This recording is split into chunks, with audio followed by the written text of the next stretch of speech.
Bagaimana pimpinan PKI, saudara?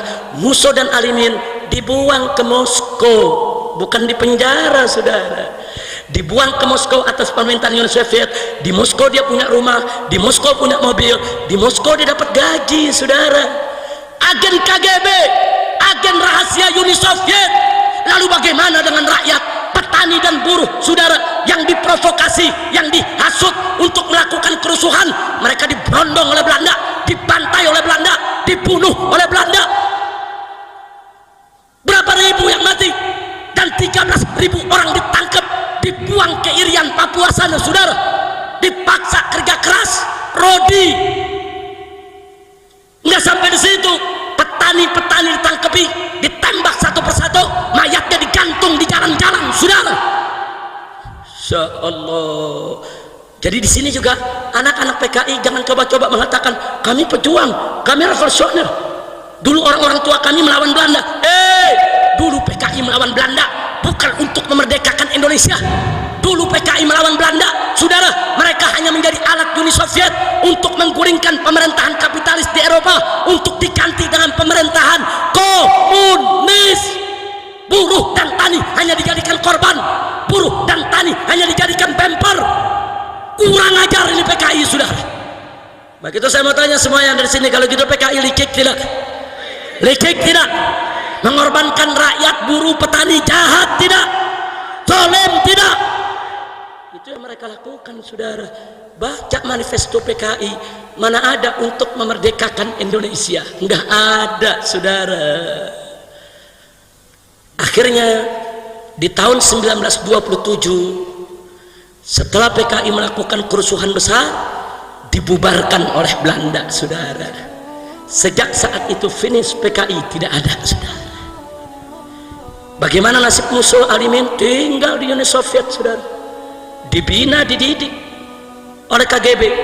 Dan setiap tahun Musso dan Alimin selalu hadir dalam konferensi komunis internasional di Berlin, Jerman, di Beijing, Cina, dan di Moskow, Uni Soviet, mengatasnamakan Indonesia, saudara.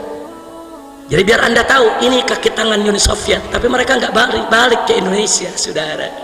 Singkat cerita, menjelang kemerdekaan Republik Indonesia tahun 1945, tokoh-tokoh nasional bersama para kiai kita kumpul musyawarah, saudara, untuk merumuskan bagaimana kelak bentuk dan dasar negara Indonesia jika merdeka, saudara.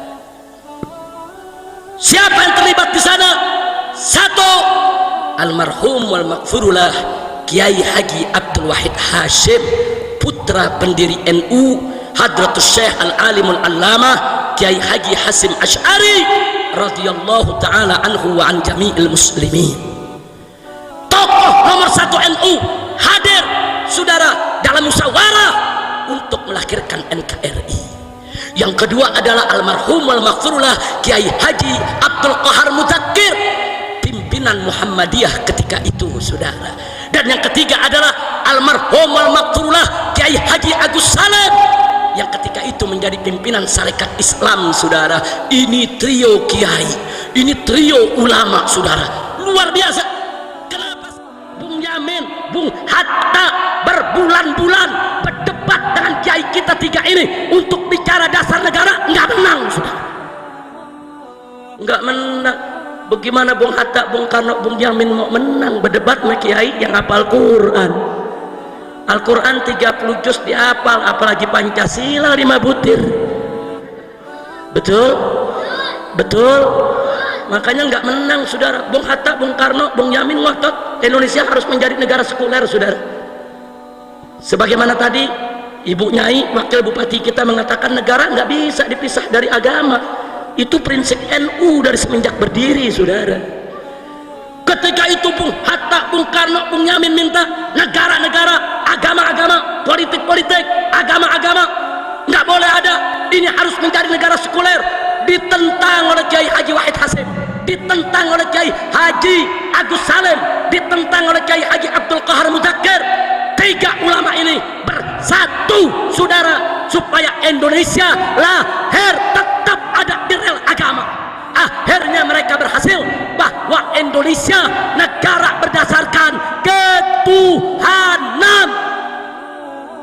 Bahkan ketika itu, saudara, pada tanggal 22 Juni tahun 1945 yang disepakati oleh para founding father, para pendiri bangsa Indonesia adalah Indonesia berdiri atas dasar ketuhanan dengan kewajiban menjalankan syariat Islam bagi pemeluk-pemeluknya, tidak dipaksa buat orang di luar Islam. Tapi pada tanggal 17 Agustus begitu kita merdeka, Jepang tidak terima ada syariat, saudara. Ditekan Bung Karno, ditekan Bung Hatta, ditekan Bung Yamin supaya syariatnya dihapus, saudara. Akhirnya tanggal 18 Agustus digelar lagi sidang. Sayang sejuta sayang, saya harus kabarkan kepada masyarakat NU yang ada di Tegal, begitu digelar musyawarah kembali, trio ulama enggak diundang lagi, saudara. Kiai Haji Wahid Hasyim tidak hadir, Kiai Haji Abdul Qahar Mudzakkir tidak hadir, Kiai Haji Agus Salim tidak hadir. Kenapa mereka bertiga tidak diundang? Karena Bung Hatta, Bung Yamin, dan juga saudara Bung Karno, mereka tahu kalau tiga kiai ini diundang nggak menang berdebat, saudara. Mereka udah tahu kok, berbulan-bulan berdebat sama kiai soal dasar negara, saudara, nggak menang. Akhirnya ketuhanan diganti. Ketuhanan dengan kewajiban menjalankan syariat Islam bagi pemeluk-pemeluknya, dengan kewajiban dan seterusnya dicoret, dihapus, saudara. Hanya tinggal ketuhanan. Tapi ketika itu orang-orang NU yang hadir, walaupun tidak sekaliber Kiai Hasyim, Kiai Wahid Hasyim, orang-orang Muhammadiyah yang hadir termasuk Ki Bagus, saudara, mereka protes, mereka tentang, terjadi perdebatan. Akhirnya kelompok Islam mengalah, tapi dengan syarat boleh dihapus dengan kewajiban menjalankan syariat Islam bagi pemeluk-pemeluknya, tapi syarat ketuhanannya ditambah yang Maha Esa. Bung Karno setuju, Bung Hatta setuju, saudara. Begitu juga Bung Yamin. Jepang juga nggak keberatan, saudara. Inilah, saudara, inilah pertolongan Allah. Wayam kuruna wayam kurullah wallahu khairul makirin. Mereka berusaha menghapus syariat dari dasar negara, dihapus, tapi tanpa mereka sadari syariat dihapus, tauhid yang datang, saudara. Saya mau tanya, ketuhanan yang Maha Esa, saudara, siapa Tuhan yang Maha Esa? Jawab yang kompak, siapa Tuhan yang Maha Esa? Siapa Tuhan yang Maha Esa? Siapa Tuhan yang Maha Esa? Syariat dihapus, gantinya tauhid, saudara. Subhanallah.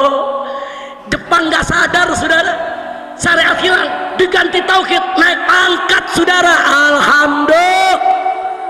Itu cerdasnya orang NU dulu, itu cerdasnya orang Muhammadiyah dulu, itu cerdasnya para kiai dulu yang berjuang untuk mendirikan negara Republik Indonesia. Bagus tidak? Bagus tidak? Saya tanya, kalau begitu jasa NU dalam mendirikan NKRI besar tidak? Besar tidak? Tidak bisa dihapus dari lembaran sejarah, saudara. Tanpa NU jangan mimpi NKRI ini hadir. Tanpa NU jangan mimpi Pancasila itu ada, saudara. Tanpa NU jangan mimpi dasar negara kita ketuhanan yang Maha Esa. Dengan izin Allah Subhanahu wa Ta'ala, dengan rahmat dan berkahnya, NU Muhammadiyah Syarikat Islam saat itu bersatu untuk melahirkan NKRI yang berdasarkan ketuhanan yang Maha Esa. Sekali lagi bersyukur, alhamdulillah. Kira-kira jelas tidak? Nah, saya mau tanya, ada PKI ikut rapat? Enggak ada. Ada PKI ikut musyawarah? Enggak ada, saudara. PKI udah bubar. Musuh Arimin ada di Soviet, saudara. Enggak ada mereka ikut merumuskan lahirnya negara kesatuan Republik Indonesia. Enggak ada PKI ikut rapat, enggak ada PKI ikut musyawarah, enggak ada PKI ikut sidang melahirkan negara. Tidak ada. Yang melahirkan negara Republik Indonesia adalah saudara Kiai Haji Wahid Hasyim, Kiai Haji Abdul Qahar Mudzakkir, Kiai Haji Agus Salim, Bung Karno, Bung Hatta, Bung Yamin, dan kawan-kawan yang ikut dalam sidang BPPKI, saudara. Itu yang melahirkan Republik Indonesia. Tidak ada PKI. Kira-kira jelas tidak? Paham tidak? Alhamdulillah. Alhamdulillah. Ada PKI ikut dalam melahirkan republik? Ada saudara. Lanjut, panjang ini.